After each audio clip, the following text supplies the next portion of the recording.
BSc কৃষিবিদদের প্রতি চলমান বৈষম্যের প্রতিবাদে রাজশাহী বিশ্ববিদ্যালয়ের কৃষি অনুষদের শিক্ষার্থীরা মানববন্ধন করেছেন।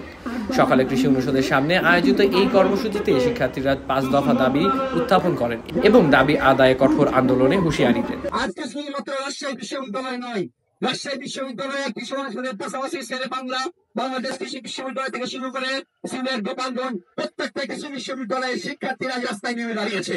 আমরা দেখেছি যদি কেউ নিজেকে রেট নিয়ে 2 বার কোচিং করে, যদি মেডিকেল ডাক্তার দাবি করে অথবা কন্টেস্ট বা যদি উদ্ভাসে যদি পরীক্ষা দিয়ে নিজেকে ইঞ্জিনিয়ার দাবি করে, ঠিক তেমনই ডিপ্লোমাধারা যদি নিজের নামে পূর্বে কৃষিবিদ লাগাচ্ছে, ঠিক আমাদের জন্য এমন হবে। আমরা 4 বছর নিরলস পরিশ্রম করে আমাদের মাথার ঘাম পায়ে ফেলে আমরা একটা ডিগ্রি অর্জন করি, তখন আমরা কৃষিবিদ নামটি লাগাতে পারি।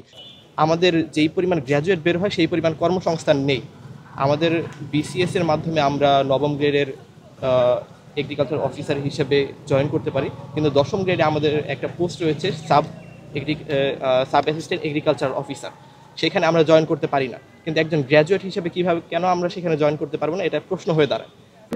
5 দফা না মানলে 1 দফা উচ্চকণ্ঠে এই হুঁশিয়ারি এখন ক্যাম্পাস পেরিয়ে ছড়িয়ে পড়েছে দেশের কৃষি খাতের ভবিষ্যৎ নিয়ে উদ্বিগ্ন ছাত্র সমাজে। আলামিন মাহি, স্কাই বাংলা, রাজশাহী।